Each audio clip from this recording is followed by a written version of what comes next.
تو یاد رکھیں کہ قربانی کے جب 3 دن آئیں تو ہر گھر کا فرد، اور یہ بہت بہتر ہے کہ ابھی سے آپ دیکھ لیں تو بہت اچھی بات ہے۔ ویسے تو فقہا نے لکھا ہے کہ قربانی کے 3 دنوں میں جس میں یہ شرائط پائے جائیں گی اس پہ قربانی واجب ہوگی، تو آپ چاہیں تو اس وقت دیکھ لیں، اور اگر چاہیں تو ابھی دیکھ لیں، اگر ہے تو آپ جانور لے آئیں، بہت بہتر ہے، اور قربانی کر لیجئے گا۔ اس میں پہلی شرط ہے مسلمان ہونا، کافر پر کوئی قربانی واجب نہیں ہوتی۔ دوسرا ہے عاقل ہونا، پاگل مجنون کے اوپر کوئی شرعی احکام اس کی طرف متوجہ نہیں ہوتے ہیں۔ تیسرا ہے بالغ ہونا، نابالغ پر کوئی چیز واجب یا فرض نہیں ہوتی ہے۔ چوتھا ہے اس کا مقیم ہونا، یعنی غیر مسافر ہونا، یہ ضروری ہے،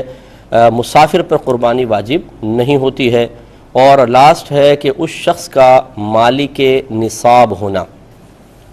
اب مالک نصاب میں فقہا نے بعض نے ضرور لکھا ہے کہ جس شخص میں قربانی کے ان 3 دنوں میں جس شخص کے پاس گھر میں 7.5 تولہ سونا ہو، یا 52.5 تولہ چاندی ہو، یا اتنا روپیہ جس سے وہ 52.5 تولہ چاندی خرید سکتا ہو، یا اتنا مال تجارت، یا اتنا اس کے پاس ضروریات زندگی سے زیادہ سامان پڑا ہو جس کی مالیت 52.5 تولہ چاندی تک پہنچ جاتی ہو، تو اس پر قربانی واجب ہے۔ اس کی اب ہر چیز کی میں تھوڑی تھوڑی تفصیل عرض کروں گا۔ تو آپ خدمت میں ذکر کر رہے تھے کہ وہ شخص مالک نصاب ہو، اور مالک نصاب کا یہاں پر شرعی تصور ایک یہی ہے جو فقہا نے محتاط فقہا نے لکھا ہے کہ وہ اتنے مال کا بس مالک ہو کہ جس کی مالیت 52.5 تولہ چاندی تک پہنچ جائے۔ لہٰذا ان محتاط علماء کے نزدیک اگر کسی کے پاس 1 تولہ سونا ہو جو یقیناً 52.5 تولہ چاندی کی قیمت سے زائد ہوتا ہے، تو اس پر بھی قربانی واجب ہوگی۔ ایسے ہی اگر آپ نے کوئی پلاٹ لے کے رکھے ہوئے ہیں مثال کے طور پہ، زکوٰۃ میں تو یہ ضروری ہوتا ہے کہ آپ نے اس کو خالصتاً بیچنے کی نیت سے لیا ہو، تب وہ مال تجارت بنتا ہے اور اس پہ زکوٰۃ بنتی ہے۔ لیکن قربانی کے مسئلے میں یہ ہے کہ چاہے آپ نے کسی بھی نیت سے لے کر رکھا ہو، جو بھی چیز آپ کی ضرورت سے زائد ہے اس کو نصاب کے شمار میں یا نصاب کا حساب و کتاب کرتے ہوئے ملایا جائے گا۔ لہٰذا آپ نے 2 پلاٹ رکھے ہوئے ہیں کہ بعد میں اس پہ مکان بنا لیں گے۔ اسی طریقے سے بلکہ یہاں تک فقہا نے فرمایا کہ اگر آپ کے 6 کمرے ہیں، 2 مقفل ہیں، استعمال بالکل بھی نہیں ہوتے، تو ان 2 کمروں کی قیمت کا بھی اعتبار ہوگا، کیونکہ وہ آپ کی ضرورت سے زائد ہیں، اور دیکھیں گے اگر ان کی قیمت کو لگا لیا جائے آپ مالک نصاب بن جاتے ہیں۔ 52.5 تولہ چاندی کے برابر آپ کی مالیت آپ کی ملکیت میں ثابت ہو جاتی ہے، تو آپ پہ قربانی واجب ہے۔ لہٰذا میں گزارش کرتا ہوں گھر کا ہر فرد ایک قلم اور ایک ڈائری لے کر بیٹھے اور اپنا حساب خود کر لے، میرے پاس کتنا سونا ہے، کتنی چاندی ہے، کتنا کیش ہے، کتنا مال تجارت ہے، اور گھر میں ضروریات زندگی سے زائد میری ملکیت میں کتنا مال ہے وہ لکھ لیں۔ اسی طرح اگر آپ نے کسی کو قرض دیا ہوا ہے تو وہ قرض بھی اس میں شمار ہوگا، اور پھر آپ اس کا ٹوٹل نکال لیں۔ ہاں، اب اگر آپ نے کسی کو قرض دینا ہے مثال کے طور پر، اور فوری، ایک تو قرض ایسا ہوتا ہے میعادی ہوتا ہے، 1 سال کے اندر فکس ہے کہ 1 سال بعد ہی دینا ہوگا، یا جیسے انسٹالمنٹس وغیرہ آپ دیتے ہیں، یا پھر BC وغیرہ آپ نے ڈالی ہوئی ہے اور آپ کو دینی ہے، تو آپ نے وہ BC جو اس ماہ دینی ہے وہ اس میں سے مائنس کر لیں، یا اس ماہ کوئی انسٹالمنٹ وغیرہ دینی ہے آپ کے پلاٹ کی یا فلیٹ کی، وہ بھی اس میں سے مائنس کر سکتے ہیں۔ یا ایسا قرضہ جو میعادی نہیں ہوتا، کسی نے آپ کو دیا ہوا کہتا ہے کہ جب آپ کے پاس ہوں مجھے دے دیجیے گا، تو اس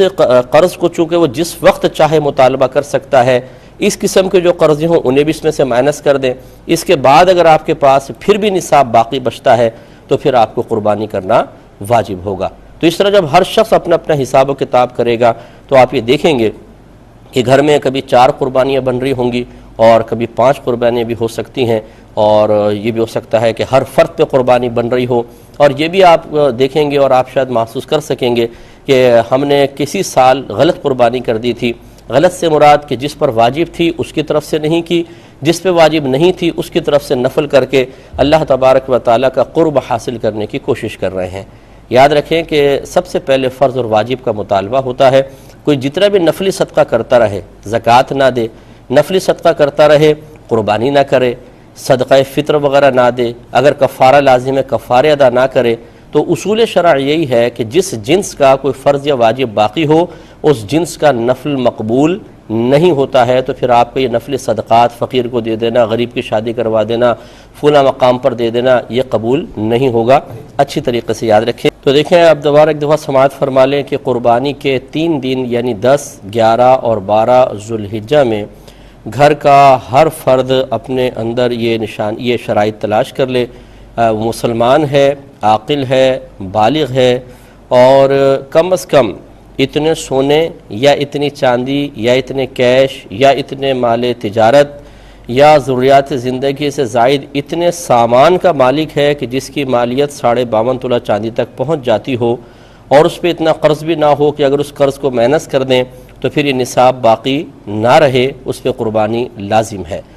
پھر اس میں ایک مقیم کی شرط میں نے آپ کو بتائی تھی کہ وہ مسافر نہ ہو۔ مسافر وہ شخص ہوتا ہے کہ جو اپنے شہر کی حدود سے باہر نکلا اس ارادے کے ساتھ کہ کم از کم 92 کلومیٹرز دور جاؤں گا، یہ مسافر ہو جائے گا۔ اب یہ اس وقت تک مسافر ہے جب تک یہ چلتا رہے گا، کسی شہر میں پہنچتا نہیں ہے۔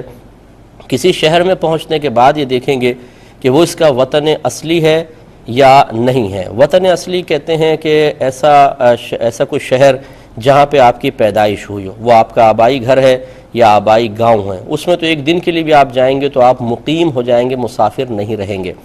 یا آپ نے وہاں پر شادی کی ہے، چاہے آپ وہاں پر رہتے نہ ہو لیکن اس میں آپ نے وہاں شادی کی ہے اور ابھی آپ کا جو سسرال وغیرہ ہے وہ سب وہاں پر باقی ہے، کوئی مائیگریٹ کر کے نہیں چلے گئے۔ ایسے جو آبائی گھر یا میں نے عرض کیا وہاں پہ ماں باپ موجود ہوں یا آبائی گھر موجود ہو، اگر وہاں سے مائیگریٹ کر کے چلے گئے تھے تو پھر وہ ختم ہو جاتا ہے، تو اس وقت تک رہے گا۔ یا تیسرا یہ ہوتا ہے کہ آپ نے کسی جگہ مستقل رہائش اختیار کر لی ہے اور وہاں سے اب کبھی بھی نہ جانے کا ارادہ ہو۔ ہاں اچانک کوئی ایمرجنسی ہو جائے تو ایک الگ بات ہے، لیکن آپ کا ارادہ یہ بھائی اب تو ہم یہیں پر رہیں گے، تو وہ وطن اصلی کہلاتا ہے۔ تو اگر آپ سفر کرتے کرتے اس میں داخل ہو گئے تو آپ مقیم ہو جائیں گے، اور اگر ایسا کوئی وطن اصلی نہیں ہے، کسی اور شہر میں داخل ہوئے ہیں، تو پھر یہ دیکھا جائے گا کہ 15 دن یا اس سے زیادہ ٹھہرنے کی اگر آپ نیت کریں گے تو غیر مسافر یعنی مقیم بنیں گے، اس سے کم ٹھہرنے کی نیت ہے تو آپ مسافر رہیں گے۔ مسافر پہ قربانی واجب نہیں ہوتی، مقیم پر واجب ہوتی ہے۔ جو ہمارے بہن بھائی حج کے لیے تشریف لے جائیں گے وہ اچھی طرح یاد رکھیں کہ حج کی 3 قسمیں ہوتی ہیں۔ ایک حج قران ہوتی ہے جس میں عمرے اور حج کا ایک ساتھ احرام باندھا جاتا ہے، یعنی دونوں کی نیت ایک ساتھ کی جاتی ہے۔ اس میں جا کر جب آپ عمرہ کر لیں گے تو پھر آپ احرام نہیں اتاریں گے بلکہ احرام کی پابندیاں باقی رہتی ہیں۔ دوسرا ہوتا ہے حج تمتع، جو اکثر ہندوستان پاکستان کے لوگ کرتے ہیں کہ آپ جاتے ہیں عمرہ کرتے ہیں اور صرف عمرے کی نیت سے آپ جاتے ہیں، عمرہ کرنے کے بعد احرام اتار دیتے ہیں اور 8 ذوالحجہ کو پھر دوبارہ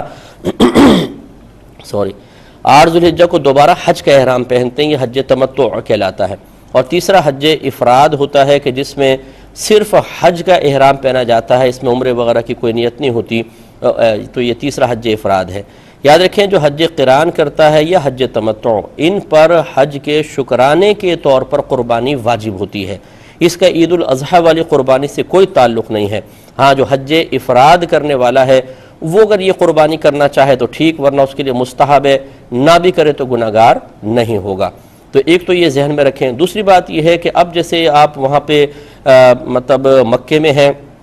پھر وہاں سے مینا، پھر عرفات، پھر مزدلفہ، پھر مینا تشریف لائیں گے، تو اب یہاں سے جب آپ جاتے ہیں تو ان تمام کے جتنے ایام ہیں انہیں ضرور کاؤنٹ کیجئے۔ اگر مکے میں آپ ہیں، جیسے عزیزیہ میں جا کے بھی آپ ٹھہرتے ہیں یا عین مکے کے کسی ہوٹل میں ٹھہرے ہوئے ہیں، یہ سارے دن، پھر مینا، مزدلفہ، عرفات، پھر مینا میں یہ سارے کے سارے دن کا آپ شمار کریں گے۔ اگر یہ 15 دن یا اس سے زیادہ بنتے ہیں تو آپ ٹیم ہیں، اور پھر مالک نصاب بھی ہوں تو عید الاضحیٰ والی قربانی علیحدہ کرنی ہوگی، ایک حج کے شکرانے والی اور ایک ایسی۔ اور اگر کوئی ان تمام دنوں کو شمار کرے تو 13 بنتے ہیں، 12 بنتے ہیں، 14 بنتے ہیں، 15 نہ بنے تو بس حج کے شکرانے والی قربانی اگر واجب ہے تو وہ کرنی ہوگی، باقی عید الاضحیٰ والی واجب نہیں ہوگی۔ دوسری بات یہ ہے کہ اگر آپ وہاں پر گئے، مثال کے طور پہ آپ نے ایام کو شمار کیا اور پتہ چلا کہ آپ 15 دن سے زیادہ یہاں پر ٹھہریں گے، یعنی مکے اور مینا وغیرہ کے تمام ایام ملا کر 15 دن یا اس سے زیادہ دن بن رہے ہیں اور باقی شرائط بھی آپ میں ہیں اور قربانی عید الاضحیٰ والی واجب ہو گئی ہے، تو ضروری نہیں ہے کہ آپ وہاں پر کریں، بلکہ آپ پاکستان میں، ہندوستان میں کسی کو وکیل بنا سکتے ہیں کہ بھئی یہاں بالکل، کیونکہ وہاں قربانی تھوڑی مہنگی پڑے گی اور یہاں کافی سستی ہوتی ہے، تو آپ یہ کوئی مطلب گناہ کی صورت بھی نہیں ہے کہ وہاں نہیں کر رہے یہاں کر رہے ہیں. جو حج کے شکرانے والی ہے وہ تو وہیں پہ کرنی ہوگی اور حدود حرم میں جانور ذبح کرنا ہوتا ہے, لیکن عید الاضحیٰ والی اگر آپ پر واجب ہو رہی ہے تو وہاں کرنا لازم نہیں, آپ یہاں پر کسی کو اپنا وکیل بنا سکتے ہیں. انشاءاللہ نیکسٹ جو ہمارا سیٹرڈے کو پروگرام آئے گا, پھر سنڈے کو بھی انشاءاللہ اس میں بھی میں قربانی کے جو مسائل جتنے ہو سکے آپ کی خدمت میں ذکر کروں گا.